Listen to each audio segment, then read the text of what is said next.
the name of God, amen.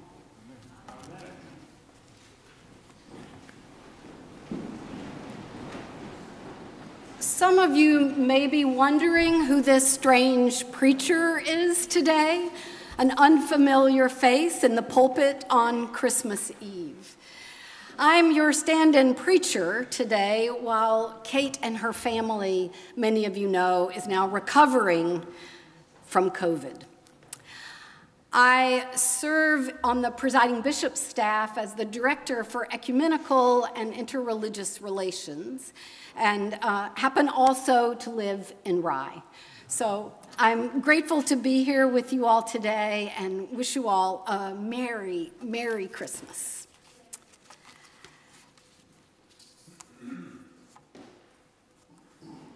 So from that gospel that we just heard, there were shepherds keeping watch over their flock by night. When an angel of the Lord stood before them, they were terrified. But the angel said, "Fear not, for I am bringing you good news of great joy for all the people. And this will be a sign for you. You will find a child wrapped in bands of cloth and lying in a manger." And when the angels were gone away back to heaven, the shepherds said to each other, "Let us now go even unto Bethlehem and see this thing that has come to pass." Now, I've never really thought much about shepherds in the Christmas story, except in the pageant, of course, knowing that at a certain age, depending on the church and whether or not there were live sheep, a child could graduate from the chorus of the heavenly angel host to the role of shepherd. But even still, not a big role. But this year, in the darkness of winter and having traveled a bit in sheep country and learned what it really takes to be a shepherd, the vivid images of the gospel stand out, especially given the political risks and violence of that first century time. Keeping sheep safe was dangerous work. No surprise that when an angel announces this odd and transforming news in Bethlehem about a baby, that terror was the natural response.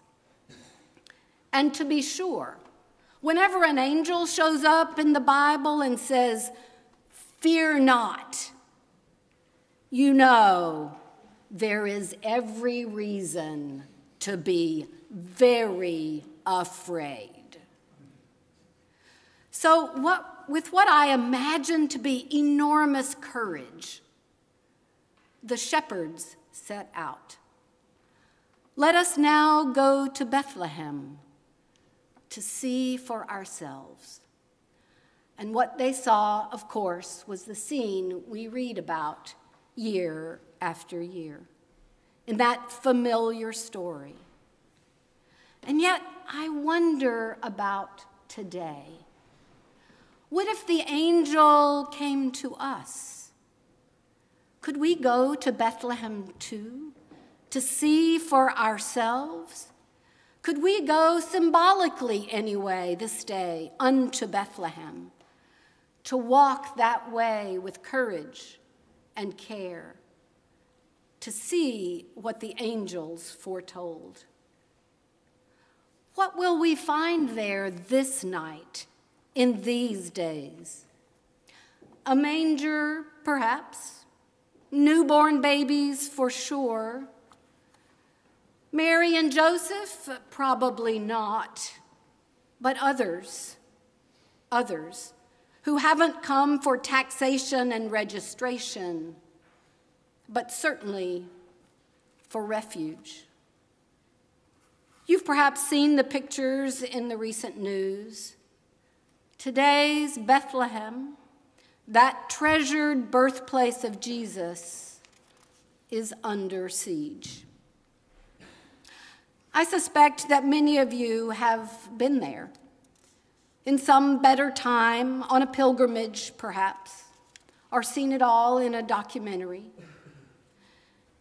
You may have come to Manger Square and been a little surprised, like I was many years ago, at the number of trinkets and carved olive wood manger sets for sale.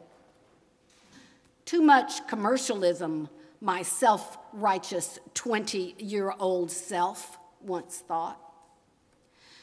You may have stood in line at the Church of the Nativity to get into the many-arched sanctuary, down the aisle through a narrow door, bowed low as all must do, not just to protect your head, but in reverence. Down some uneven stairs into the dark chapel where Jesus is said to have been born. It wasn't a chapel then, but a cave, and still seems like one. The smell of incense, the prayer candles, lighting the faces of worshipers who had to stoop low for a glimpse of the spot. And again, in my young, cynical self, I inwardly thought, they have no idea if this is really the place.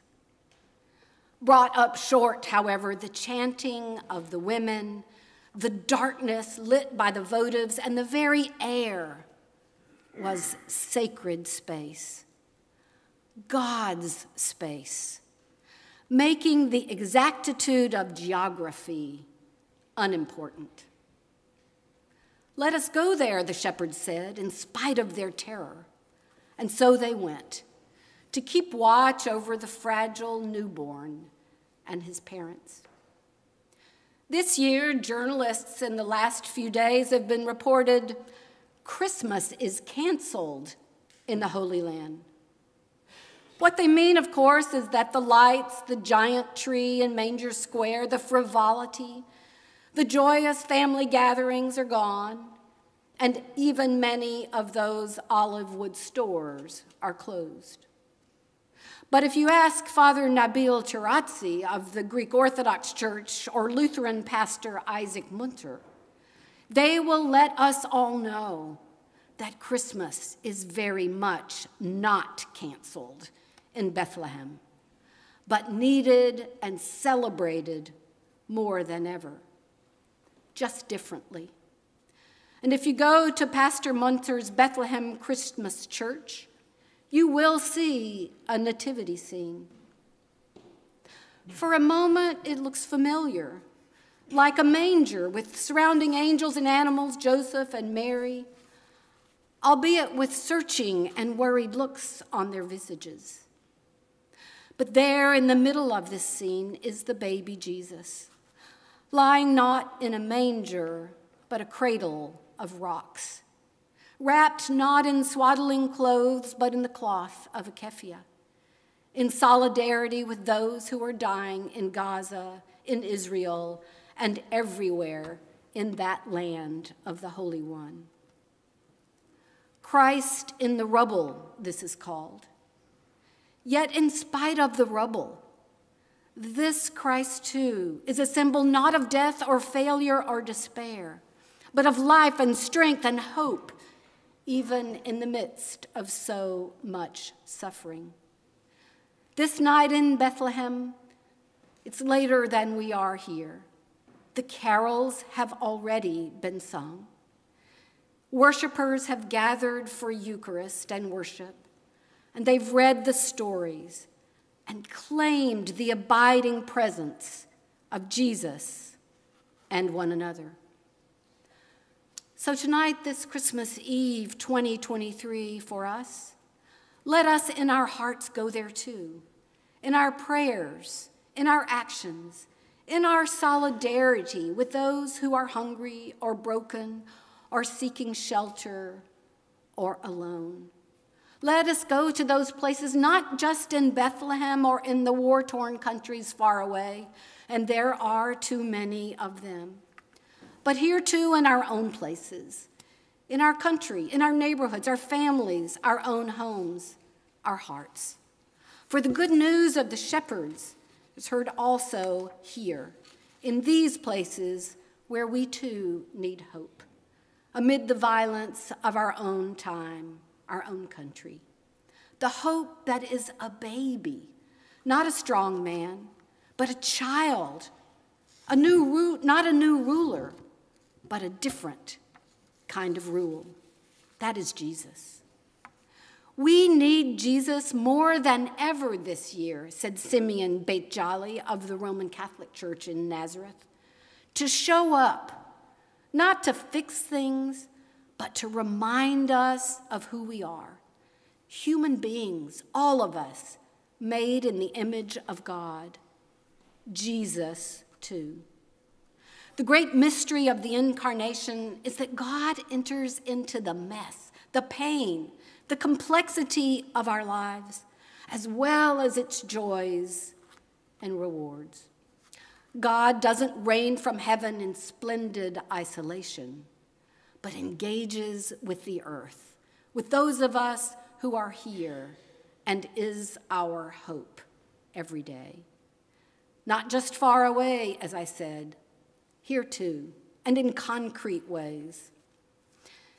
I remember in 2020, I suspect you do too, it was the solstice time and still lockdown COVID. There was a star, a planet that was close to the earth that could only be seen in the dark western sky. I trudged out to the yacht club where supposedly that was the best viewing point. And I stood for a long time in the hope of seeing this great star in the night sky, some magnificent sign from God and the universe that beauty and healing and peace and vaccines were on the way.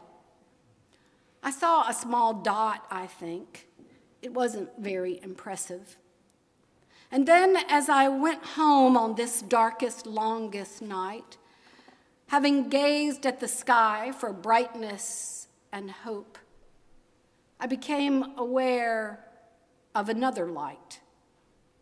Actually, many lights, many lights, right there on the ground around us. All colors, all sizes, every house in Rye adorned with something. A tree, a bush, a door, a wreath, they all had lights. And the most spectacular was in someone's yard, a star. And I don't mean on top of a tree, but one that seemed to leap out of the sky with streams of light from it.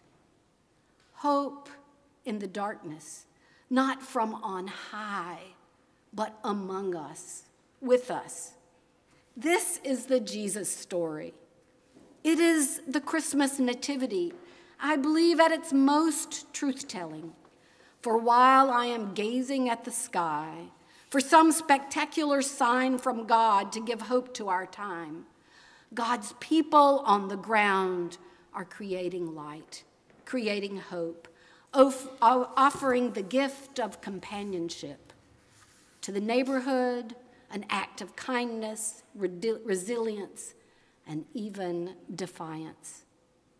It is like that baby, that small baby who is ever now transforming the world, not with might and power, not as a God who fixes things or overthrows governments or zaps us when we're bad or rewards us when we're good or controls the universe by pulling strings, but rather among us as a human being, like us, a child, a baby who will grow as we do, reminding us of how precious life is each day, and that the God who is with us also grieves the deaths of loved ones, shares our sorrow, shares our joys all over the world, and here most of all, close to home. God is with us this night, this Christmas 2023, and always. Amen.